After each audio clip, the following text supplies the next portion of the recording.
আজ সকালে ফোনে কল আসলো। নাম দেখে চমকে গেলাম, মাই হাজব্যান্ড। কে সেভ করেছে এই নাম? ছেলেকে ডেকে জিজ্ঞেস করলাম। সে লজ্জা পেয়ে বলল, আমি সেভ করেছি মাগু। কেন এমন নাম দিয়েছিস? আমি রাগত কণ্ঠে জিজ্ঞেস করলাম। সে আমার পাশে বসে বলল, মা, আমি আর ভান করতে চাই না। তোমার ফোনে আমার নাম দেখে আমার খুব ভালো লাগে। আমি চাই তুমি সত্যিই আমাকে তোমার হাজব্যান্ড হিসেবে দেখো গু। আমার হাত কাঁপছিল। তুই কি বলছিস? সে আমার ফোনটা নিয়ে আরও দেখালো। তার সব ছবিতে আমার সাথে তোলা। কয়েকটায় লেখা উইথ মাই ওয়াইফকে। মা, আমি তোমাকে ভালোবাসি। শুধু মা হিসেবে নয়, একজন নারী হিসেবে। আমি তোমাকে বিয়ে করতে চাই। তুমি আমার স্ত্রী হও। সে আমার হাত ধরে বলল।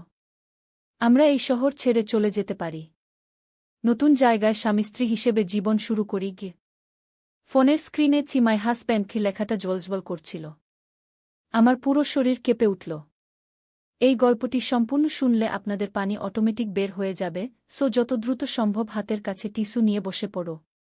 বিছানার চাদর যেন নষ্ট না হয় সেটা সম্পূর্ণ খেয়াল রাখার অনুরোধ জানিয়ে গল্পটি এখন শুরু করব। তার আগে সর্বশেষ অনুরোধ, দয়া করে এমন পানি বের করার গল্প নিয়মিত শুনতে আমাদের চ্যানেলটি সকলেই সাবস্ক্রাইব করুন। ধন্যবাদ। হ্যালো বন্ধুরা, আমার নাম শ্রাবণী দাস। আমার বয়স ৩৯ বছর। আমার স্বামীর নাম প্রদীপ দাস, বয়স ৫১ বছর। আমাদের ২ সন্তান, রাহুল আর পূজা। রাহুল ২১ বছর বয়সী, ইউনিভার্সিটিতে পড়ে। পূজা ১৪ বছর বয়সী, হাই স্কুলে যায়। এই ঘটনা ঘটল গত মাসের কথা। সেদিন সকালবেলা আমি রান্নাঘরে চা বানাচ্ছিলাম। হঠাৎ আমার ফোনে একটা কল আসলো। ফোনের স্ক্রিনে নাম দেখে আমার চোখ কপালে উঠে গেল। মাই হাজব্যান্ড লেখা। আমি তো এমন কোনো নাম সেভ করিনি। তাহলে এই নাম কে সেভ করল? আমি কল কেটে দিলাম। তারপর রাহুলকে ডাকলাম। রাহুল, এদিকে একটু এসো তো। রাহুল এসে বলল, কি হয়েছে মা? আমি ফোনটা তার দিকে বাড়িয়ে দিয়ে বললাম, এই নাম কে সেভ করেছে? My husband. রাহুল ফোনটা দেখে লজ্জায় মুখ লাল হয়ে গেল। বলল, আমি সেভ করেছি মাগি। আমি অবাক হয়ে জিজ্ঞেস করলাম, তুই? কেন? রাহুল আমার পাশে বসে বলল, মা, আমি আর ভান করতে চাই না। অনেক দিন ধরে আমি তোমার প্রতি অন্যরকম অনুভূতি নিয়ে চিন্তা করছি গ। আমার মাথা ঘুরে গেল। তুই কি বলছিস রাহুল? সে আমার ফোনটা নিয়ে গ্যালারি খুলল। দেখলাম আমার সাথে তোলা অনেক ছবি। কয়েকটায় ক্যাপশন লেখা উইথ মাই বিউটিফুল ওয়াইফকে। বেস্ট মোমেন্টস উইথ মাই লাভ কে, এরকম আরও কিছু। আমি হকচকিয়ে গেলাম। রাহুল, এগুলো তুই কখন করেছিস? সে আমার হাত ধরে বলল, মা, আমি তোমাকে শুধু মা হিসেবে দেখি না। তুমি একজন সুন্দর নারী। আমি তোমাকে ভালোবাসি। আমি চাই তুমি আমার স্ত্রী হয়ে যাও। আমার পা কাঁপতে লাগল। তুই কি পাগল হয়ে গেছিস? রাহুল বলল, না মা, আমি একদম ঠিক আছি। আমি অনেক চিন্তা ভাবনা করে এই সিদ্ধান্ত নিয়েছি। আমরা এই শহর ছেড়ে অন্য কোথাও চলে যেতে পারি। নতুন জায়গায় স্বামী স্ত্রী হিসেবে জীবন শুরু করি গে। আমি ফোনটা রেখে দিয়ে বললাম, রাহুল, তুই কি বুঝিস? তুই কি বলছিস? আমি তোর মা। এরকম চিন্তা করা একদমই ঠিক না গে। রাহুল বলল, কেন ঠিক না মা? তুমি তো এখনও সুন্দর। বাবা অফিসে সারাদিন থাকে। তোমার যত্ন নেয় না। আমি তোমাকে খুশি রাখতে পারবো। আমার চোখে পানি এসে গেল। তুই কি জানিস তুই কি বলছিস? এটা সম্ভব না রাহুল গু। সেদিন সারাদিন আমার মন খারাপ ছিল।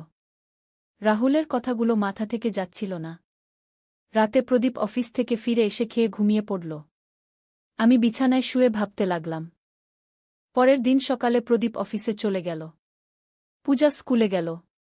রাহুল কলেজে গেছে। আমি একা বাসায়। হঠাৎ দরজায় ঘণ্টি বাজল। দেখি রাহুল ফিরে এসেছে। আমি বললাম, তুই ফিরে এলি কেন? কলেজে যাসনি? রাহুল বলল, মা, তোমার সাথে কথা বলার জন্য এসেছি। আমি বললাম, কি কথা? রাহুল আমার কাছে এসে বলল, মা, গতকাল যা বলেছি তুমি সেটা নিয়ে ভেবেছ? আমি বললাম, রাহুল, তুই এসব বাদ দে। এগুলো ঠিক না ঘি।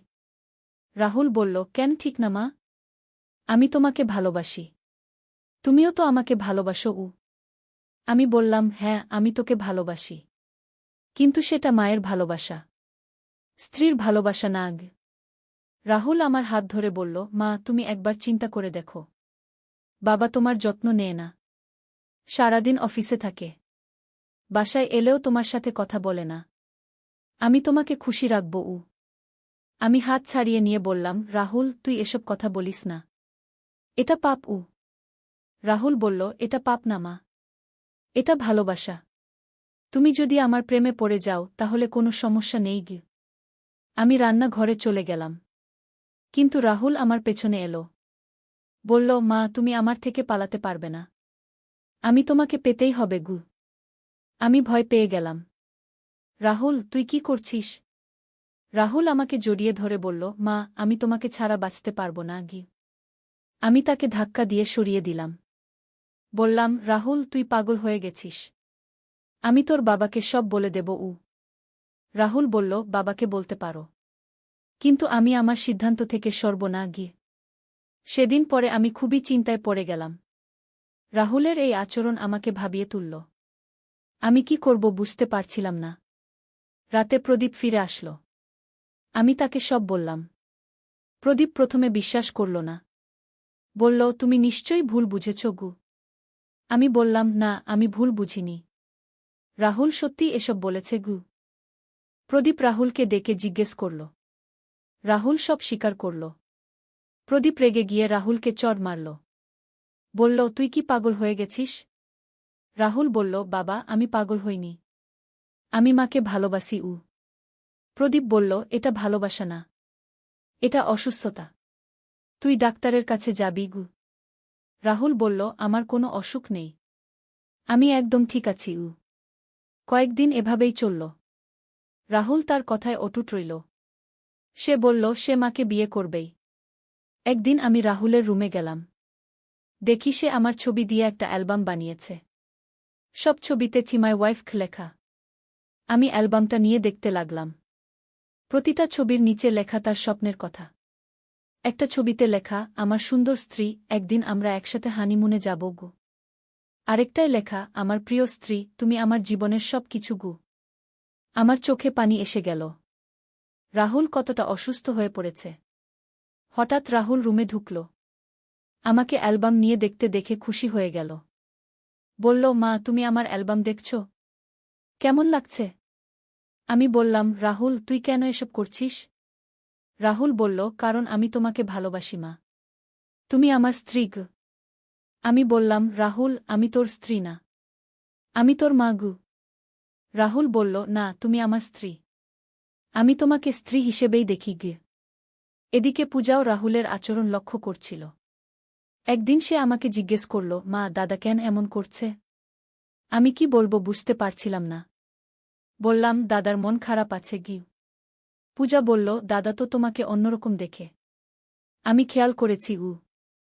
আমি বললাম, তুই এসব নিয়ে মাথা ঘামাস না গি। কিন্তু পূজা বলল, মা দাদা তোমাকে স্ত্রীর মতো ভালোবাসে, এটা ঠিক না গি। আমি বুঝতে পারলাম পূজাও সব কিছু বুঝতে পেরেছে। এভাবে আরও কিছুদিন কাটল। রাহুলের আচরণ দিন দিন আরও অস্বাভাবিক হতে লাগল। সে আমার পেছনে পেছনে ঘুরত। আমি যেখানেই যেতাম সে সেখানে চলে আসত। একদিন আমি বাজার করতে গিয়েছিলাম। রাহুল আমার পেছনে এলো। বাজারে সবার সামনে বলল, আমার স্ত্রী কি কিনবে? আমি লজ্জায় মরে গেলাম। বললাম, রাহুল তুই কি বলছিস? রাহুল বলল, আমি সত্যি বলছি, তুমি আমার স্ত্রী গো। বাজারের সবাই আমাদের দিকে তাকিয়ে আছে। আমি দ্রুত বাজার শেষ করে বাসায় চলে আসলাম। বাসায় এসে রাহুলকে বললাম, তুই কেন সবার সামনে এসব বলছিস? রাহুল বলল, কারণ আমি গর্বিত, তুমি আমার স্ত্রী গো। আমি প্রদীপকে সব বললাম। প্রদীপ রাহুলের সাথে কড়া কথা বলল, কিন্তু রাহুল তার কথায় অটুট রইল। এভাবে আরও 1 মাস কেটে গেল। রাহুলের আচরণ আরও খারাপ হতে লাগল। সে আমাকে জোর করতে চেষ্টা করত। একদিন রাতে আমি ঘুমিয়েছিলাম। হঠাৎ অনুভব করলাম কেউ আমার পাশে শুয়ে আছে। চোখ খুলে দেখি রাহুল। আমি চমকে উঠে বললাম, রাহুল তুই এখানে কি করছিস? রাহুল বলল, আমি তোমার পাশে শুতে এসেছি। স্বামী স্ত্রী তো একসাথে ঘুমায় গু। আমি তাকে ধাক্কা দিয়ে বললাম, তুই উঠ, এখানে শুতে পারবি না গি। রাহুল বলল, কেন? আমি তোমার স্বামী গু। আমি চিৎকার করে প্রদীপকে ডাকলাম। প্রদীপ এসে রাহুলকে ধাক্কা দিয়ে বাইরে নিয়ে গেল। পরের দিন আমরা রাহুলকে ডাক্তারের কাছে নিয়ে গেলাম। ডাক্তার বললেন রাহুলের মানসিক অসুস্থতা হয়েছে, তার ট্রিটমেন্ট দরকার। কিন্তু রাহুল ট্রিটমেন্ট নিতে রাজি হল না, বলল তার কোনো অসুখ নেই। আমরা খুবই চিন্তায় পড়ে গেলাম। রাহুলকে কিভাবে সুস্থ করা যায় সেই চিন্তায় আমরা। এদিকে রাহুলের আচরণ আরও বেশি অস্বাভাবিক হতে লাগল। সে আমার জামা কাপড় চুরি করে তার রুমে লুকিয়ে রাখত। আমার ব্যবহৃত জিনিসপত্র নিয়ে তার কাছে রেখে দিত। একদিন আমি তার রুমে গিয়ে দেখি সে আমার শাড়ি পরে আছে। আমি অবাক হয়ে জিজ্ঞেস করলাম, রাহুল, তুই কি করছিস? রাহুল বলল, আমি তোমার মতো হওয়ার চেষ্টা করছি, যাতে তুমি আমাকে ভালোবাসো। আমার মাথা ঘুরে গেল। রাহুল কত বেশি অসুস্থ হয়ে পড়েছে। আমি প্রদীপকে বললাম, আমরা রাহুলকে কোনো হাসপাতালে ভর্তি করি। প্রদীপ বলল, হ্যাঁ, এটাই ভালো। আমরা রাহুলকে বোঝানোর চেষ্টা করলাম, কিন্তু সে রাজি হল না। বলল, সে ঠিক আছে। এমন সময় আমাদের পাড়ার একজন ডাক্তার কাকু আমাদের বাসায় এলেন। তিনি রাহুলের অবস্থা দেখে বললেন, রাহুলের তাড়াতাড়ি চিকিৎসা দরকার, না হলে পরিস্থিতি আরও খারাপ হতে পারে। আমরা রাহুলকে জোর করে একটা মানসিক হাসপাতালে নিয়ে গেলাম। সেখানকার ডাক্তার রাহুলকে পরীক্ষা করে বললেন, রাহুলের একটা জটিল মানসিক রোগ হয়েছে, তার দীর্ঘদিন চিকিৎসা লাগবে। আমরা রাহুলকে সেই হাসপাতালে ভর্তি করে দিলাম। প্রথমে সে অনেক কান্নাকাটি করল। বলল সে বাসায় যেতে চায়, আমার কাছে থাকতে চায়। কিন্তু ডাক্তার বললেন, রাহুলকে এখানেই রাখতে হবে, তা না হলে সে সুস্থ হবে না। আমি রাহুলকে বোঝানোর চেষ্টা করলাম। বললাম, রাহুল, তুই সুস্থ হয়ে ফিরে আসবি, আমি তোর জন্য অপেক্ষা করব। রাহুল বলল, মা, তুমি আমাকে ছেড়ে চলে যাচ্ছ? আমি বললাম, না, আমি তোকে ছাড়ছি না, তুই সুস্থ হওয়ার জন্য এখানে থাক। রাহুল কাঁদতে কাঁদতে বলল, মা, আমি তোমাকে ছাড়া থাকতে পারব না। আমার চোখেও পানি এসে গেল। বললাম, রাহুল, তুই সুস্থ হয়ে আস, তারপর আমরা আবার একসাথে থাকব। হাসপাতালে রাহুলের চিকিৎসা শুরু হল। ডাক্তার বললেন, রাহুলের সুস্থ হতে কমপক্ষে 6 মাস লাগবে। আমরা সপ্তাহে একবার রাহুলকে দেখতে যেতাম। প্রথম কয়েক সপ্তাহে রাহুল আমাকে দেখে আগের মতোই কথা বলতো সে আমাকে বিয়ে করবে। কিন্তু ধীরে ধীরে চিকিৎসার ফলে তার অবস্থার উন্নতি হতে লাগল। 4 মাস পর রাহুল আর আগের মতো কথা বলত না, সে স্বাভাবিক আচরণ করত। একদিন আমি রাহুলকে দেখতে গেলাম। রাহুল আমাকে দেখে বলল, মা, আমি দুঃখিত, আমি অনেক খারাপ আচরণ করেছি। আমি খুশি হয়ে বললাম, কোনো সমস্যা নেই রাহুল, তুই সুস্থ হয়েছিস, এটাই বড় কথা। রাহুল বলল, মা, আমি বুঝতে পারছি আমি কতটা ভুল করেছি। তুমি আমার মা, স্ত্রী না। আমার চোখে আনন্দের পানি এসে গেল। হ্যাঁ রাহুল, আমি তোর মা, আমি তোকে মায়ের ভালোবাসা দিই। রাহুল বলল, মা, আমি বাসায় ফিরে যেতে চাই। আমি ডাক্তারের সাথে কথা বললাম। ডাক্তার বললেন, রাহুল অনেকটাই সুস্থ হয়ে গেছে, তবে আরও 1 মাস এখানে থাকলে ভালো হয়। আরও 1 মাস পর রাহুল সম্পূর্ণ সুস্থ হয়ে বাসায় ফিরে এল। সে আগের মতো স্বাভাবিক আচরণ করতে লাগল, আমাকে মা ডাকত, সম্মান করত। বাসায় ফিরে আসার পর রাহুল আমার কাছে ক্ষমা চাইল। বলল, মা, আমি তোমার কাছে ক্ষমা চাই, আমি অনেক খারাপ আচরণ করেছি। আমি তাকে জড়িয়ে ধরে বললাম, সব ভুলে যা রাহুল, তুই এখন সুস্থ, এটাই আমার জন্য যথেষ্ট। রাহুল বলল, মা, আমি আর কখনো এরকম ভুল করব না, আমি একজন ভালো ছেলে হয়ে থাকব। প্রদীপও খুশি হল, বলল, রাহুল, তুই এখন সুস্থ, তোর ভবিষ্যৎ নিয়ে ভাবো। রাহুল আবার কলেজে ভর্তি হল, পড়াশোনায় মন দিল, আমাদের সাথে স্বাভাবিক আচরণ করতে লাগল। কিন্তু এই সুখ বেশিদিন স্থায়ী হল না। কয়েক মাস পর আবার রাহুলের আচরণে পরিবর্তন দেখা গেল। তবে এবার সে আমার প্রতি নয়, পূজার প্রতি অদ্ভুত আচরণ করতে লাগল। একদিন আমি দেখলাম রাহুল পূজার পিছনে পিছনে ঘুরছে। পূজা যেখানে যায় রাহুল সেখানে যায়। আমি রাহুলকে জিজ্ঞেস করলাম, রাহুল, তুই পূজার পিছনে কেন ঘুরছিস? রাহুল বলল, কিছু না মা, আমি শুধু দেখছি পূজা কি করে। কিন্তু আমার মনে সন্দেহ হল। আমি পূজাকে জিজ্ঞেস করলাম, পূজা, দাদা তোর সাথে কেমন আচরণ করে? পূজা বলল, মা, দাদা আমার দিকে অদ্ভুতভাবে তাকায়। আমার গা ছমছম করে গি। আমি আরও জিজ্ঞেস করলাম, আর কিছু? পূজা বলল, দাদা আমাকে বারবার বলে আমি খুব সুন্দর হয়েছি। আমার কাছে বেশি সময় কাটাতে চায় ও। আমার মাথায় যেন বাজ পড়ল। রাহুল আবার অসুস্থ হয়ে পড়েছে। এবার পূজাকে নিয়ে আমি প্রদীপকে সব বললাম। প্রদীপও চিন্তিত হয়ে পড়ল। বলল, আমাদের সাবধান থাকতে হবে গি। আমরা রাহুলকে কাছ থেকে নজর রাখতে লাগলাম। দেখলাম সে সত্যিই পূজার প্রতি অস্বাভাবিক আগ্রহ দেখাচ্ছে। একদিন রাতে আমি শুনলাম পূজা কাঁদছে। তার রুমে গিয়ে দেখলাম সে বিছানায় বসে কাঁদছে। আমি জিজ্ঞেস করলাম, কি হয়েছে পূজা? পূজা কাঁদতে কাঁদতে বলল, মা, দাদা আমাকে খারাপ কথা বলেছে ইউ। আমি চমকে উঠে জিজ্ঞেস করলাম, কি কথা বলেছে? পূজা বলল, দাদা বলেছে আমি বড় হয়ে গেছি। সে আমাকে ভালোবাসে। আমি যেন তার গার্লফ্রেন্ড হই কি। আমার রক্ত জ্বলে গেল। রাহুল আবার সেই পথেই হাঁটছে। আমি তখনই প্রদীপকে ডাকলাম। প্রদীপ এসে সব শুনল। রেগে গিয়ে রাহুলের রুমে গেল। প্রদীপ রাহুলকে ধাক্কা দিয়ে বলল, তুই আবার শুরু করেছিস? রাহুল বলল, কি শুরু করেছি বাবা? প্রদীপ বলল, তুই পূজাকে নিয়ে খারাপ কথা বলেছিস উ। রাহুল বলল, আমি খারাপ কিছু বলিনি। পূজা খুব সুন্দর। আমি তাকে ভালোবাসি উ। প্রদীপ চড় মেরে বলল, তুই পাগল। পূজা তোর বোন উ। রাহুল বলল, সে আমার বোন। কিন্তু আমি তাকে বোন হিসেবে দেখি না গি। আমি ভয়ে কাঁপতে লাগলাম। রাহুল আবার সেই অসুখে ফিরে গেছে। পরের দিন সকালেই আমরা রাহুলকে ডাক্তারের কাছে নিয়ে গেলাম। ডাক্তার রাহুলের অবস্থা দেখে বললেন, রাহুলের অসুখ আবার ফিরে এসেছে। এবার আরও মারাত্মক উ। ডাক্তার বললেন, রাহুলকে আবার হাসপাতালে ভর্তি করতে হবে। এবার আরও দীর্ঘ চিকিৎসা লাগবে গি। আমরা রাহুলকে আবার হাসপাতালে ভর্তি করে দিলাম। এবার সে আরও বেশি প্রতিরোধ করল। বলল, সে বাসায় থাকতে চায়। কিন্তু আমাদের কোনো উপায় ছিল না। পূজার নিরাপত্তার জন্য রাহুলকে হাসপাতালে রাখতেই হল। এদিকে পূজার মানসিক অবস্থা খারাপ হয়ে গেল। সে ভয় পেত। রাতে ঘুমাতে পারত না। আমি পূজাকে কাউন্সেলিং এর জন্য একজন মনোবিদের কাছে নিয়ে গেলাম। মনোবিদ বললেন, পূজার মানসিক ট্রমা হয়েছে। তার চিকিৎসা দরকার উ। পূজার চিকিৎসাও শুরু হল। আস্তে আস্তে সে সুস্থ হতে লাগল। এদিকে রাহুল হাসপাতালে থাকল প্রায় ৮ মাস।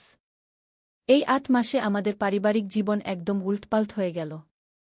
প্রদীপ অফিসের কাজে মন দিতে পারত না। আমি সারাক্ষণ চিন্তায় থাকতাম। পূজা স্কুলে ভালো ফলাফল করতে পারছিল না। আমাদের পাড়ার লোকেরাও জানতে পারল রাহুলের অবস্থার কথা। তারা আমাদের সাথে দূরত্ব বজায় রাখতে লাগল। একদিন আমাদের প্রতিবেশী কাকিমা এসে বললেন, শ্রাবণী, তোমাদের ছেলের এই অবস্থা দেখে আমাদের খুব কষ্ট হয় গে। আমি বললাম, কি করব কাকিমা? এটা তো রোগ গি। কাকিমা বললেন, তুমি কি কোনো তান্ত্রিকের কাছে গেছ? হয়তো কোনো খারাপ নজর লেগেছে গি। আমি বললাম, কাকিমা, এগুলো কুসংস্কার। রাহুলের মানসিক রোগ হয়েছে গি। কিন্তু কাকিমা বললেন, তুমি একবার চেষ্টা করে দেখো। হয়তো ভালো হয়ে যায় উ।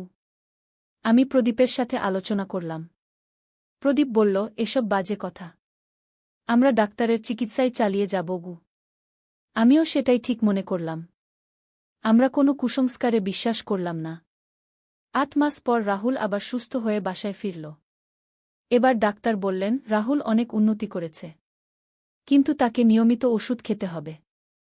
আর মানসিক চাপ এড়িয়ে চলতে হবে গু। রাহুল বাসায় এসে আবার সবার কাছে ক্ষমা চাইল। পূজাকে বলল, পূজা, আমি তোর কাছে ক্ষমা চাই। আমি তোর ক্ষতি করেছি উ। পূজা প্রথমে ভয় পেল। কিন্তু আস্তে আস্তে সে রাহুলকে ক্ষমা করে দিল। রাহুল এবার খুবই সাবধানে থাকতে লাগল। নিয়মিত ওষুধ খেত। ডাক্তারের কাছে চেক আপ করাত। আমরাও আশা করেছিলাম এবার রাহুল সুস্থ থাকবে। কিন্তু ভাগ্য আমাদের সাথে ছিল না। ১ বছর পর আবার রাহুলের সমস্যা শুরু হল। এবার সে আমাদের বাড়ির কাজের মেয়ে রিতার প্রতি আগ্রহ দেখাতে লাগল। রিতার বয়স মাত্র ১৬ বছর। সে আমাদের বাসায় কাজ করতে আসত। একদিন রিতা কাজতে কাজতে আমার কাছে এলো। বলল, দিদি, ভাইজা আমাকে খারাপ কথা বলে গি। আমি জিজ্ঞেস করলাম, কি কথা বলে? রিতা বলল, ভাইজা বলে আমি তার গার্লফ্রেন্ড হই। সে আমাকে বিয়ে করবে গু। আমার আবার মাথায় বাজ পড়ল। রাহুল আবার সেই পথে। আমি রাহুলকে ডেকে জিজ্ঞেস করলাম। রাহুল স্বীকার করল। বলল, মা, রীতা খুব সুন্দর। আমি তাকে ভালোবাসি। আমি বললাম, রাহুল, তুই আবার শুরু করেছিস? রাহুল বলল, না মা, এইবার ভিন্ন। রীতা আমার বোন না। আমি তাকে বিয়ে করতে পারি। আমি বললাম, রাহুল, রীতার বয়স মাত্র 16। সে একটা বাচ্চা গু। রাহুল বলল, তাতে কি? সে বড় হয়ে গেছে গু। আমি রীতার বাবা-মাকে খবর দিলাম। তারা এসে রীতাকে নিয়ে গেল। বলল, আর রীতা আপনাদের বাসায় কাজ করতে আসবে না গি। আমি তাদের বোঝানোর চেষ্টা করলাম। বললাম, রাহুলের অসুখ আছে। সে ইচ্ছে করে এসব করে না গি। কিন্তু রীতার বাবা রেগে গিয়ে বলল, অসুখ থাকুক বা না থাকুক, আমি আমার মেয়েকে এই ঝুঁকিতে ফেলতে পারি না গু। আমি তাদের কথাও বুঝতে পারলাম। তারা তাদের মেয়ের নিরাপত্তার কথা ভাবছে। এদিকে পাড়ার অন্য মেয়েরাও আমাদের বাসা থেকে দূরে থাকতে লাগল। সবাই জানত রাহুলের অবস্থার কথা। আমরা আবার রাহুলকে ডাক্তারের কাছে নিয়ে গেলাম। ডাক্তার বললেন, রাহুলের অসুখ জটিল। এটা বারবার ফিরে আসতে পারে গি। ডাক্তার বললেন, রাহুলকে নিয়মিত ওষুধ খাওয়ানো হচ্ছে। কিন্তু সে যখন কোনো মেয়েকে দেখে তখন তার অসুখ আবার ফিরে আসে গু। আমি জিজ্ঞেস করলাম, তাহলে উপায় কি? ডাক্তার বললেন, রাহুলকে মেয়েদের সংস্পর্শ থেকে দূরে রাখতে হবে। কিছুদিনের জন্য তাকে কোনো দূরের জায়গায় পাঠানো যেতে পারে গি। আমরা রাহুলকে তার মামার বাড়ি পাঠিয়ে দিলাম। মামার বাড়ি ছিল গ্রামে। সেখানে কোনো বয়স্ক মেয়ে ছিল না। রাহুল প্রথমে যেতে চাইল না। কিন্তু আমরা তাকে বোঝালাম। বললাম, তুই কিছুদিন গ্রামে থাক। মন ভালো হয়ে যাবে গু। রাহুল মামার বাড়িতে গিয়ে কিছুদিন ভালো ছিল। কিন্তু সেখানেও সমস্যা হল। একদিন রাহুলের মামা ফোন করে জানাল, রাহুল এখানকার একটা মেয়ের পেছনে লেগেছে। আমি আর রাখতে পারছি না গি। আমরা রাহুলকে ফিরিয়ে আনলাম। এবার আমরা খুবই চিন্তায় পড়ে গেলাম। রাহুলকে কোথায় রাখব? প্রদীপ বলল, আমাদের রাহুলকে কোনো বিশেষ হাসপাতালে পাঠাতে হবে, যেখানে এই ধরনের রোগীদের দীর্ঘমেয়াদী চিকিৎসা হয়। আমি রাজি হলাম না। বললাম, রাহুল আমার সন্তান। আমি তাকে ছেড়ে দিতে পারব না গি। কিন্তু প্রদীপ বলল, শ্রাবণী, আমাদের পূজার কথাও ভাবতে হবে। রাহুল যদি তার কোনো ক্ষতি করে? এই কথা শুনে আমার মনটা খারাপ হয়ে গেল। আমি একদিকে রাহুলের জন্য চিন্তিত, অন্যদিকে পূজার নিরাপত্তার জন্য চিন্তিত। আমরা অনেক খোঁজখবর করে একটা বিশেষ হাসপাতালের সন্ধান পেলাম। সেখানে এই ধরনের রোগীদের দীর্ঘমেয়াদী চিকিৎসা হয়। আমরা রাহুলকে সেখানে নিয়ে গেলাম। ডাক্তারদের সাথে কথা বললাম। তারা বললেন, রাহুলের এই অসুখ সম্পূর্ণ ভালো হওয়া কঠিন, কিন্তু নিয়ন্ত্রণে রাখা সম্ভব। ডাক্তারেরা বললেন, রাহুলকে এখানে অন্তত 2 বছর থাকতে হবে। তারপর দেখা যাবে। রাহুল প্রচুর কান্নাকাটি করল। বলল, মা, আমাকে বাসায় নিয়ে চলো। আমার হৃদয় ভেঙে গেল। কিন্তু আমি বুঝতে পারছিলাম এটাই সবার জন্য ভালো। আমি রাহুলকে বোঝানোর চেষ্টা করলাম। বললাম, রাহুল, তুই এখানে সুস্থ হয়ে আস। তারপর আমরা সবাই মিলে সুখে থাকব। রাহুল বলল, মা, তুমি আমাকে ছেড়ে যাচ্ছ? আমি কাঁদতে কাঁদতে বললাম, না রাহুল, আমি তোকে ছাড়িনি। আমি সবসময় তোর পাশে আছি। আমরা রাহুলকে সেই হাসপাতালে রেখে চলে এলাম। পথে আমি অনেক কেঁদেছি। একদিকে রাহুলের জন্য মন কাঁদছে, অন্যদিকে পূজার নিরাপত্তার জন্য স্বস্তি পাচ্ছি। রাহুল হাসপাতালে থাকার পর আমাদের বাড়ির পরিবেশ অনেকটা শান্ত হয়ে গেল। পূজা আবার স্বাভাবিক হয়ে উঠল। স্কুলে ভালো ফলাফল করতে লাগল। কিন্তু আমার মন সব সময় রাহুলের জন্য কাঁদত। আমি প্রতি সপ্তাহে রাহুলকে দেখতে যেতাম। রাহুল প্রথম কয়েক মাস খুবই রাগ করে থাকত। আমার সাথে কথা বলত না। কিন্তু ধীরে ধীরে সে বুঝতে পারল, আমরা তার ভালোর জন্যই এই সিদ্ধান্ত নিয়েছি। 1 বছর পর রাহুলের অবস্থার অনেক উন্নতি হল। সে আর মেয়েদের প্রতি অস্বাভাবিক আচরণ করত না। ডাক্তার বললেন, রাহুলের চিকিৎসা সফল হচ্ছে। আরও 1 বছর পর তাকে বাড়িতে পাঠানো যেতে পারে।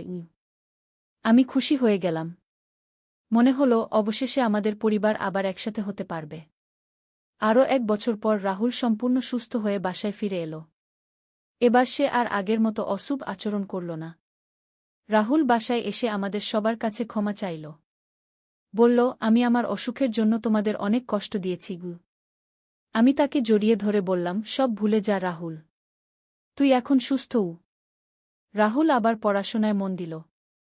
এবার সে আর কোনো মেয়ের প্রতি অস্বাভাবিক আগ্রহ দেখাল না। কিন্তু এর মধ্যে আমাদের পারিবারিক জীবনে আরেকটি ঘটনা ঘটল। পূজা হঠাৎ অসুস্থ হয়ে পড়ল। তার জ্বর আসত, বমি হতো। আমরা ডাক্তারের কাছে নিয়ে গেলাম। ডাক্তার কিছু পরীক্ষা করিয়ে বললেন, পূজার শরীরে কোনো সমস্যা নেই। মনে হচ্ছে মানসিক চাপের কারণে এসব হচ্ছে গি। আমি বুঝতে পারলাম রাহুলের অসুখের কারণে পূজার মনের উপর প্রভাব পড়েছে। আমি পূজাকে একজন মনোবিদের কাছে নিয়ে গেলাম। মনোবিদ পূজার সাথে কথা বলে বললেন, পূজার মনে ভয় কাজ করছে। তার মনে হয় রাহুল আবার তার ক্ষতি করতে পারে কি। আমি পূজাকে বোঝানোর চেষ্টা করলাম। বললাম, পূজা, দাদা এখন সুস্থ। তুই ভয় পাবি না ঘি। কিন্তু পূজার মন থেকে ভয় যাচ্ছিল না। সে রাহুলকে দেখলেই কাঁপত। রাহুল এই অবস্থা দেখে খুব কষ্ট পেল। সে বলল, মা, পূজা আমাকে ভয় পায়। আমি কি করব? আমি বললাম, রাহুল, তুই ধৈর্য রাখ। আস্তে আস্তে পূজা ঠিক হয়ে যাবে গু। রাহুল পূজার সাথে দূরত্ব বজায় রেখে চলত। সে চেষ্টা করত পূজাকে স্বাভাবিক পরিবেশ দিতে। কয়েক মাস পর পূজার অবস্থার উন্নতি হল। সে আর রাহুলকে দেখে ভয় পেত না। আমাদের পরিবার আবার স্বাভাবিক হয়ে উঠল। রাহুল পড়াশোনায় মন দিল। পূজাও স্কুলে ভালো ফলাফল করতে লাগল। কিন্তু এই গল্পের এখানেই শেষ নয়। আরও কিছু ঘটনা বাকি ছিল। রাহুল যখন ২৫ বছর বয়সে পৌঁছল, তখন আমরা তার বিয়ের চিন্তা করতে লাগলাম। একদিন আলী সাহেব সোহেলের অফিসে এলেন। সোহেল তাকে দেখে অবাক হয়ে গেল। স্যার, আপনি এখানে? হ্যাঁ সোহেল, তোমার অফিস একবার দেখতে চাইলাম। খুব সুন্দর হয়েছে গু। আলী সাহেব পুরো অফিস ঘুরে দেখলেন। কর্মচারীদের সাথে কথা বললেন। তারপর সোহেলের রুমে এসে বসলেন। সোহেল, তুমি অনেক দূর এসেছ। মনে আছে ৭ বছর আগে তুমি যখন আমার অফিসে প্রথম এসেছিলে? চা বানানোর কাজ করতে? হ্যাঁ স্যার, সব মনে আছে ইউ। আমি গর্বিত যে আমি তোমাকে একটা সুযোগ দিয়েছিলাম। আর তুমি সেই সুযোগকে কাজে লাগিয়েছ। জানো সফলতার মূল সূত্র কি? কি স্যার? কঠোর পরিশ্রম, সততা আর হাল না ছাড়া। তোমার মধ্যে এই ৩টা গুণই আছে গু। সোহেল চোখে জল নিয়ে বলল, আপনি না থাকলে আজ আমি এখানে পৌঁছাতে পারতাম না স্যার। না সোহেল, আমি শুধু একটা দরজা খুলে দিয়েছিলাম। ভেতরে ঢুকে পথ তৈরি করেছ তুমি নিজে গু। আলী সাহেব চলে যাওয়ার আগে বললেন, আমার একটা বড় প্রজেক্ট আছে। একটা 20 ফ্লোর বিজনেস টাওয়ার। আমি চাই তুমি এই প্রজেক্টে আমার সাথে পার্টনার হও। ৫০-৫০। রাজি? সোহেল অবাক হয়ে গেল। এত বড় প্রজেক্ট? স্যার, আমার কি যথেষ্ট সামর্থ্য আছে? আছে। আমি বিশ্বাস করি। সোহেল রাজি হয়ে গেল। এটা তার জীবনের সবচেয়ে বড় প্রজেক্ট হবে। ৫০ অধ্যায়, বড় চ্যালেঞ্জ। 20 ফ্লোর বিজনেস টাওয়ারের কাজ শুরু হল। এটা সোহেলের জীবনের সবচেয়ে বড় চ্যালেঞ্জ। প্রজেক্টের বাজেট প্রায় ১০ করোড় টাকা। সোহেলকে ৫ করোড় টাকা ইনভেস্ট করতে হবে। সোহেল তার সব সঞ্চয়ে, ব্যাংক লোন আর কিছু ইনভেস্টর থেকে টাকা জোগাড় করল। এটা একটা বিশাল ঝুঁকি। যদি প্রজেক্ট ব্যর্থ হয়, সব শেষ। মিনা চিন্তিত ছিল। সোহেল, এত বড় ঝুঁকি নেওয়া ঠিক হবে? মিনা, জীবনে বড় কিছু করতে হলে ঝুঁকি নিতে হয়। আমি এই সুযোগ হাতছাড়া করতে চাই না গিয়ে। কিন্তু যদি কিছু ভুল হয়? ভুল হবে না। আমি আলী সাহেবের সাথে আছি। উনি আমাকে গাইড করবেন। প্রজেক্ট শুরু হল। প্রথম ৬ মাস সব ভালোই চলছিল। কাজ সময়মতো হচ্ছে, বাজেট ঠিক আছে। কিন্তু ৭ মাসের মাথায় একটা বড় সমস্যা দেখা দিল। একজন প্রধান ইনভেস্টর হঠাৎ তার টাকা ফেরত চাইলেন। তিনি অন্য একটা জরুরি কাজে টাকা লাগবে বলে জানালেন। ১ করোড় টাকা ফেরত দিতে হবে। সোহেল বিপদে পড়ে গেল। ১ করোড় টাকা এখন কোথায় পাবে? প্রজেক্টের সব টাকা ঢেলে দিয়েছে। সে আলী সাহেবের সাথে কথা বলল। আলী সাহেব বললেন, চিন্তা করো না, আমি ব্যবস্থা করছি। কিন্তু আলী সাহেবও বড় একটা প্রজেক্টে আটকে আছেন। তার হাতে লিকুইড ক্যাশ নেই। সোহেল অন্য ব্যাংক থেকে লোন নেওয়ার চেষ্টা করল। কিন্তু ব্যাংক বলল ইতিমধ্যে তার অনেক লোন আছে, নতুন লোন দিতে পারবে না। সোহেল রাতে ঘুমাতে পারছিল না। খাওয়া দাওয়া বন্ধ করে দিয়েছিল। মিনা তাকে দেখে খুব চিন্তিত হয়ে গেল। সোহেল, প্লিজ নিজেকে এভাবে শেষ করে ফেলো না। কোনো একটা রাস্তা বের হবেই কি। কিন্তু সোহেল কোনো রাস্তা দেখতে পাচ্ছিল না। ইনভেস্টর 15 দিন সময় দিয়েছে। 15 দিনের মধ্যে টাকা ফেরত না দিলে তিনি আইনি ব্যবস্থা নেবেন। 10 দিন কেটে গেল। সোহেল কোনো সমাধান খুঁজে পেল না। সে প্রায় হাল ছেড়ে দিয়েছিল। 11 দিনের দিন একটা অপ্রত্যাশিত ঘটনা ঘটল। জাহিদ ভাই, সোহেলের পুরনো সহকর্মী, তার অফিসে এলেন। জাহিদ ভাই এখন একটা রিয়েল এস্টেট কোম্পানিতে সিনিয়র ম্যানেজার। সোহেল, আমি তোমার সমস্যার কথা শুনেছি গু। হ্যাঁ ভাই, আমি বিপদে পড়েছি গু। আমি তোমাকে সাহায্য করতে চাই। আমার কিছু সঞ্চয় আছে, 5 লাখ টাকা। তুমি নাও। সোহেল চোখে জল নিয়ে বলল, ভাই আমি কিছু বলার দরকার নেই। তুমি আমাকে অনেক কিছু শিখিয়েছ। তোমার কাছ থেকে পরিশ্রম আর সততা শিখেছি। এখন আমার পালা তোমাকে সাহায্য করার। জাহিদ ভাই চলে যাওয়ার পর আরও দুজন এলো। একজন সোহেলের পুরনো ক্লায়েন্ট, আরেকজন তার কর্মচারী। দুজন মিলে আরও 8 লাখ টাকা দিল। করিম মামা 20 লাখ টাকা ব্যবস্থা করলেন। তার কিছু বন্ধুদের কাছ থেকে ধার করে। মিনা তার সব গয়না বিক্রি করে 10 লাখ টাকা দিল। সবাই মিলে প্রায় 45 লাখ টাকা জোগাড় হল। বাকি 65 লাখ টাকা সোহেল তার অফিসের সব অ্যাসেট বিক্রি করে আর একটা প্রাইভেট ফিন্যান্স কোম্পানি থেকে উচ্চ সুদে লোন নিয়ে ব্যবস্থা করল। ঠিক 14 দিনের দিন সোহেল ইনভেস্টরকে 1 করোড় টাকা ফেরত দিল। ইনভেস্টর টাকা নিয়ে চলে গেলেন। সোহেল তার অফিসে ফিরে এসে চেয়ারে বসে কাঁদল। এত চাপ, এত টেনশন, সব যেন একসাথে বের হয়ে এলো। মিনা এসে তাকে জড়িয়ে ধরল। আমরা পেরেছি সোহেল, আমরা পেরেছি গু। ষোড়শ অধ্যায়, পুনরুদ্ধার। এই ঘটনার পর সোহেল আরও সাবধান হয়ে গেল। সে বুঝল ব্যবসায় শুধু সাহস নয়, বুদ্ধিও লাগে। ঝুঁকি নিতে হয়, কিন্তু হিসাব করে। প্রজেক্ট চলতে থাকল। এবার সোহেল আরও সতর্কতার সাথে সবকিছু পরিচালনা করল। প্রতিটা খরচ হিসাব করল, প্রতিটা সিদ্ধান্ত ভেবেচিন্তে নিল। আরও 1 বছর পর 20 ফ্লোর বিজনেস টাওয়ার সম্পন্ন হল। চমৎকার বিল্ডিং, শহরের অন্যতম সুন্দর ভবন। বিল্ডিংয়ের উদ্বোধন অনুষ্ঠানে শহরের মেয়র এলেন। অনেক ব্যবসায়ী, সাংবাদিক এল। সোহেলের নাম পত্রিকায় ছাপা হল।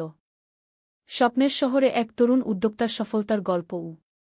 প্রজেক্ট থেকে সোহেলের লাভ হল প্রায় 2 করোড় টাকা। এই টাকা দিয়ে সে সব ঋণ শোধ করল। জাহিদ ভাইয়ের টাকা ফেরত দিল। করিম মামার ঋণ শোধ করল।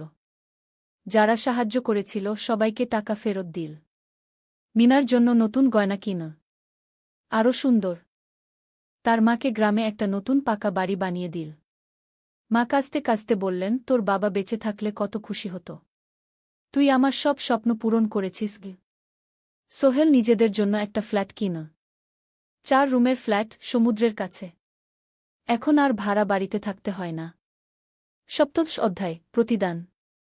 সোহেল এখন একজন প্রতিষ্ঠিত উদ্যোক্তা। কিন্তু সে তার শেখ ভোলেনি। যে গ্রাম থেকে সে এসেছে, যারা তাকে সাহায্য করেছে, কাউকেই ভোলেনি। সে তার গ্রামে একটা স্কুল বানিয়ে দিল। সোহেল ফাউন্ডেশন স্কুল কো গরিব ছেলেমেয়েরা ফ্রিতে পড়তে পারবে। ভালো শিক্ষক নিযোগ দিল। ভালো পড়াশোনার ব্যবস্থা করল। শহরে একটা ফ্রি মেডিকেল ক্লিনিক খুলল। গরিব মানুষরা ফ্রিতে চিকিৎসা পাবে। প্রতি বছর 10 জন মেধাবী কিন্তু গরিব ছাত্রছাত্রীকে স্কলারশিপ দেওয়া শুরু করল। তারা বিনামূল্যে পড়াশোনা করতে পারবে। একদিন একটা টিভি চ্যানেল সোহেলের ইন্টারভিউ নিতে এলো।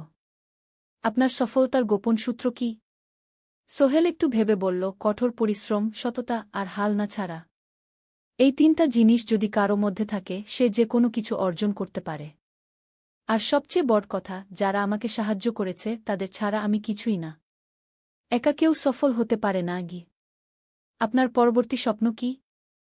আমি চাই আরও মানুষকে সাহায্য করতে। আমার মতো যারা গ্রাম থেকে শহরে আসে তাদের জন্য একটা ট্রেনিং সেন্টার খুলব। তারা সেখানে বিভিন্ন স্কিল শিখতে পারবে, চাকরি পাবে, নিজের পায়ে দাঁড়াতে পারবে। অষ্টাদশ অধ্যায়, নতুন প্রজন্ম। আরও 5 বছর কেটে গেল। সোহেল এখন ৪৫ বছরের। তার মেয়ে সারা এখন ৯ বছরের। স্কুলে ক্লাস 4-এ পড়ে। খুব মেধাবী মেয়ে। একদিন সারা বাবাকে জিজ্ঞেস করল, বাবা, তুমি কিভাবে এত বড় হলে? আমার বন্ধুরা বলে তুমি একজন সফল মানুষ গো। সোহেল তাকে কোলে নিয়ে বসল। বাবা, তুমি জানো তোমার দাদু ছিলেন একজন স্কুল শিক্ষক। খুব সৎ মানুষ।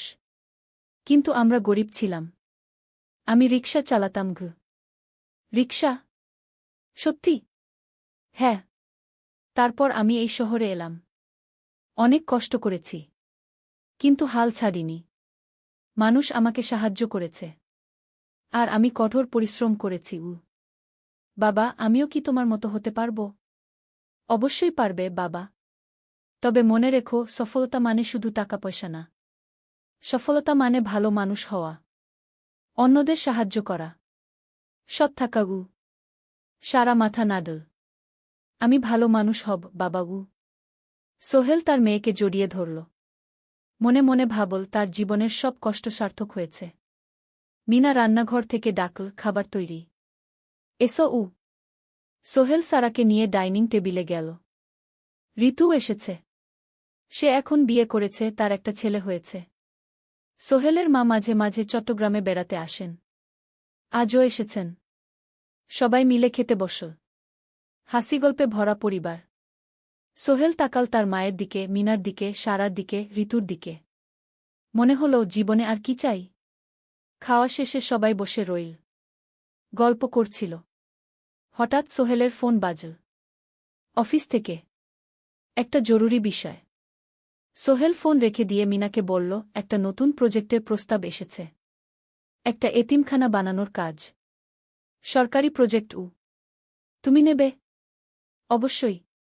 এটা আমার স্বপ্নের প্রজেক্ট। যেসব বাচ্চাদের বাবা মা নেই তাদের জন্য একটা সুন্দর জায়গা। মিনা হাসল। তুমি কখনো বদলাও না। এখনো অন্যদের কথা ভাবো। এটাই তো জীবন মিনা। শুধু নিজের জন্য বাঁচলে কি হবে? ঊনবিংশ অধ্যায়, উত্তরাধিকার। 10 বছর আরও কেটে গেল। সোহেল এখন 55 বছরের। তার চুলে পাক ধরেছে। কিন্তু শক্তি এখনও আগের মতোই। সারা এখন 19 বছরের। সে বিশ্ববিদ্যালয়ে ইঞ্জিনিয়ারিং পড়ছে। সে চায় বাবার মতো কনস্ট্রাকশন ইন্ডাস্ট্রিতে কাজ করতে। একদিন সারা বাবাকে বলল, বাবা, আমি তোমার কোম্পানিতে কাজ করতে চাই। এখনও তো তোর পড়াশোনা বাকি। জানি। কিন্তু আমি এখন থেকেই শিখতে চাই। ছুটির দিনে তোমার সাথে সাইটে যেতে চাই।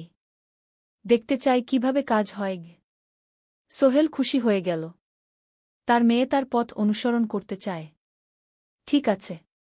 কিন্তু শর্ত হল, তোকে সবকিছু নিজ থেকে শিখতে হবে। কোনো স্পেশাল ট্রিটমেন্ট পাবি না। আমি তো তাই চাই বাবাগু। সারা তার বাবার সাথে কাজ শিখতে শুরু করল। সে দেখল কিভাবে শ্রমিকরা কাজ করে, কিভাবে ম্যাটেরিয়াল বাছাই করতে হয়, কিভাবে একটা প্রজেক্ট ম্যানেজ করতে হয়। সোহেল তাকে কোনো সহজ পথ দিল না। সারাকেও সবার মতো কষ্ট করতে হল। সাইটে রোদে দাঁড়িয়ে থাকতে হল। শ্রমিকদের সাথে কথা বলতে হল। কিন্তু সারা হাল ছাড়ল না। সে তার বাবার মেয়ে। পরিশ্রম করতে জানে। 3 বছর পর সারা গ্রাজুয়েট হল। সে সোহেলের কোম্পানিতে জুনিয়র প্রজেক্ট ম্যানেজার হিসেবে যোগ দিল। সোহেল ধীরে ধীরে সারাকে বড় দায়িত্ব দিতে শুরু করল। সারা তার বাবার মতোই সৎ, পরিশ্রমী। 20 অধ্যায়, সমাপ্তি নয়, নতুন শুরু। আরও 5 বছর পর। সোহেল এখন 60 বছরের। সে সিদ্ধান্ত নিল, এবার অবসর নেওয়ার সময় এসেছে। কোম্পানির দায়িত্ব সারাকে দেবে। একটা অনুষ্ঠান করা হল। সোহেল আনুষ্ঠানিকভাবে কোম্পানির চেয়ারম্যান পদ থেকে অবসর নিল। সারা হল নতুন ম্যানেজিং ডিরেক্টর। সোহেল তার বক্তব্যে বলল, আমি যখন এই শহরে এসেছিলাম আমার পকেটে ছিল মাত্র 5,000 টাকা। একটা ছোট্ট ব্যাগ। আর অনেক স্বপ্ন। আজ 40 বছর পর আমি পেছনে ফিরে তাকাই, দেখি একটা দীর্ঘ পথ। সেই পথে অনেক কষ্ট ছিল, অনেক বাধা ছিল। কিন্তু ছিল অনেক ভালোবাসাও। অনেক মানুষের সাহায্যও। আমি বিশ্বাস করি সফলতা একা আসে না। এটা আসে অনেক মানুষের সমর্থন, ভালোবাসা আর বিশ্বাস নিয়ে। আমি যা কিছু অর্জন করেছি তা আমার একার না। এটা আমার পরিবারের, আমার কর্মচারীদের, আমার বন্ধুদের, সবার।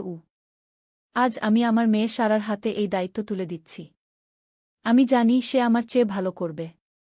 কারণ সে শিখেছে আমার ভুল থেকে, আমার অভিজ্ঞতা থেকে। অনুষ্ঠান শেষ হল।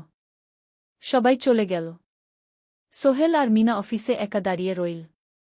মিনা, মনে আছে আমরা প্রথম কখন দেখা হয়েছিলাম? হ্যাঁ, তোমার সেই ছোট্ট মুদি দোকানে। তুমি বিস্কুট কিনতে এসেছিলে। কে ভেবেছিল সেই দিন থেকে আমাদের এই পর্যস্বপ্নের শহর। প্রথম অধ্যায়, যাত্রা শুরু। সকাল 7টা বেজে গেছে। ঢাকার কমলাপুর রেলস্টেশনে মানুষের ভিড়। চারদিকে চা বিস্কুট বিক্রেতাদের চিৎকার, ট্রেনের হর্ন আর যাত্রীদের কোলাহল। এই বিশাল ভিড়ের মধ্যে একটা ছোট্ট ব্যাগ হাতে দাঁড়িয়ে আছে সোহেল। বয়স মাত্র 22।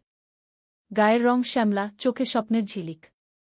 ভাইজা, চট্টগ্রামের টিকিট আছে? সোহেল টিকিট কাউন্টারের সামনে দাঁড়িয়ে জিজ্ঞেস করল। আছে। ৩০ টাকা। কাউন্টারের লোকটা উত্তর দিল। সোহেল তার পকেট থেকে টাকা বের করল। মোট ৫,০০০ টাকা। এই টাকা সে জমিয়েছে গত ৩ বছরে রিকশা চালিয়ে। তার স্বপ্ন ছিল চট্টগ্রাম গিয়ে একটা ভালো চাকরি পাওয়া। গ্রামে আর থাকতে চায় না সে। বাবা মারা গেছেন ১০ বছর আগে। মা আর ছোট বোন ঋতুকে নিয়ে সংসার চালাচ্ছিল রিকশা চালিয়ে। কিন্তু এভাবে তো আর সারা জীবন চলবে না। টিকিট কেটে সোহেল প্ল্যাটফর্মে এল। ট্রেন ছাড়বে আর মাত্র ১৫ মিনিট পরে। সে একটা বেঞ্চে বসে পড়ল। ব্যাগটা বুকের কাছে চেপে ধরল। এই ব্যাগে আছে তার সব সম্পদ, কিছু কাপড়, একটা ছোট্ট ফটো ফ্রেমে বাবা মায়ের ছবি, আর কিছু টাকা। কোথায় যাচ্ছেন? পাশে বসা একজন বয়স্ক মানুষ জিজ্ঞেস করলেন। চট্টগ্রাম কাকা। চাকরি খুঁজতে যাচ্ছি। সোহেল বিনয়ের সাথে উত্তর দিল। ভালো। তবে শহরে সাবধানে থাকবেন। শহর মানে অনেক সুযোগ, কিন্তু অনেক ফাঁদও আছে। বয়স্ক লোকটা বললেন। সোহেল মাথা নাড়ল। সে জানে শহরের জীবন সহজ না। কিন্তু তার কোনো বিকল্প নেই। গ্রামে রিকশা চালিয়ে মাসে ৩,৫০০ টাকা আয় হতো। তার মধ্যে সংসার চালাতে হতো, বোনের স্কুলের খরচ দিতে হতো, মায়ের ওষুধের খরচ দিতে হতো। কিছুই বাঁচত না। আর এই জীবন থেকে বেরোনোর একটাই পথ, শহরে গিয়ে ভালো কাজ খুঁজে নেওয়া। সোহেল মনে মনে ভাবল তার বাবার কথা। বাবা ছিলেন একজন স্কুল শিক্ষক। খুব সৎ মানুষ ছিলেন। সবসময় বলতেন, সোহেল, তুই লেখাপড়া শিখে বড় মানুষ হবি। আমাদের পরিবারে আর কেউ বড় চাকরি করেনি। তুই করবি। কিন্তু বাবা যখন মারা গেলেন তখন সোহেল মাত্র এসএসসি পরীক্ষা দিয়েছে। ফলাফল ভালো হয়েছিল, জিপিএ অর্ধচতু। কিন্তু বাবার মৃত্যুর পর আর পড়া হল না। পরিবারের দায়িত্ব নিতে হল। ট্রেন ছাড়ল। সোহেল জানালার পাশে বসে বাইরে তাকাল। ধানক্ষেত, নদী, ছোট ছোট গ্রাম, সব পেছনে ফেলে ট্রেন এগিয়ে চল। সোহেলের মনে হল সে যেন তার পুরনো জীবনটাকেও পেছনে ফেলে আসছে। ট্রেনে একজন হকার এসে চা বিক্রি করছিল। সোহেল একটা চা কিনল। ১০ টাকা। চা খেতে খেতে সে ভাবছিল, চট্টগ্রাম পৌঁছে কি হবে? করিম মামা তাকে সাহায্য করবেন তো? চাকরি পাওয়া যাবে তো? করিম মামা আসলে সোহেলের খুব দূর সম্পর্কের মামা। সোহেলের দাদির বোনের ছেলে। অনেক বছর আগে গ্রাম ছেড়ে চট্টগ্রামে চলে গিয়েছিলেন। সেখানে একটা কনস্ট্রাকশন কোম্পানিতে কাজ করেন। বছরে একবার দুবার গ্রামে আসতেন। গত বছর যখন এসেছিলেন তখন সোহেলের মাকে বলেছিলেন, সোহেলকে চট্টগ্রাম পাঠান। আমি একটা কাজের ব্যবস্থা করে দেব। সেই কথাতেই ভরসা করে সোহেল আজ এই যাত্রা। দ্বিতীয় অধ্যায়, নতুন শহর। চট্টগ্রাম পৌঁছাতে প্রায় ৬ ঘণ্টা লেগে গেল। দুপুর ১টা বাজে। সোহেল স্টেশন থেকে বের হয়ে শহরের রাস্তায় দাঁড়াল। কি বিশাল শহর! এত গাড়ি, এত মানুষ। চারদিকে উঁচু উঁচু বিল্ডিং, দোকানপাট, মানুষের ভিড়। সোহেল কিছুক্ষণ দাঁড়িয়ে থাকল, সব কিছু দেখতে দেখতে। তার মনে হচ্ছিল সে যেন অন্য কোনো পৃথিবীতে এসে পড়েছে। তার পকেটে একটা ছোট্ট কাগজ আছে। সেখানে লেখা একটা ঠিকানা, করিম মিয়া, বাড়ি নং ২৩, রোড নং ৫, আগ্রাবাদ, চট্টগ্রামকে। সোহেল একটা রিকশা ডাকল। কত নেবেন আগ্রাবাদ যেতে? ৫০ টাকা। সোহেল রিকশায় উঠল। রাস্তার দুধারে দোকান, মার্কেট, অফিস, সব কিছু দেখতে দেখতে সে অবাক হয়ে গেল। এত বড় শহর, এত কিছু! গ্রামের সেই ছোট্ট বাজারের সাথে কোনো তুলনাই হয় না। প্রায় আধা ঘন্টা পর রিকশা একটা পুরনো বাড়ির সামনে থামল। 3 তলা বাড়ি, কিন্তু রং উঠে গেছে। সিঁড়ি দিয়ে উঠে 3য় তলায় করিম মামার ফ্ল্যাটে নক করল। দরজা খুলল এক মধ্যবয়সী মহিলা। কে? আসসালামু আলাইকুম আপা। আমি সোহেল। নোয়াখালীর গ্রাম থেকে এসেছি। করিম মামা বাড়িতে আছেন?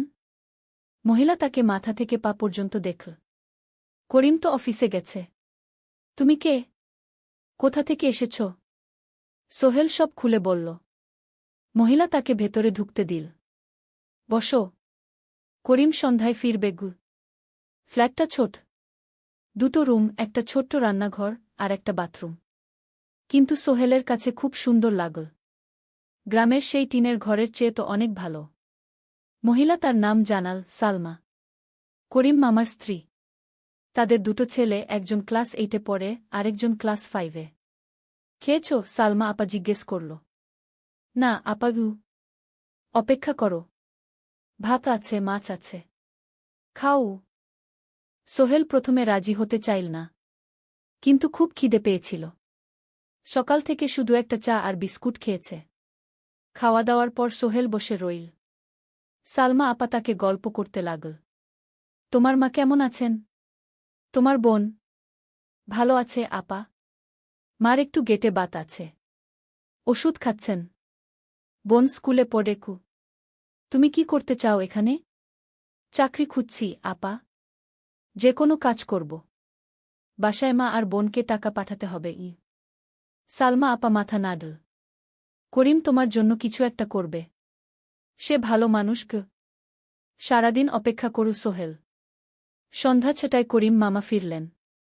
50-এর কাছাকাছি বয়স, কালো রঙের প্যান্ট শার্ট পরা, হাতে একটা ব্যাগ।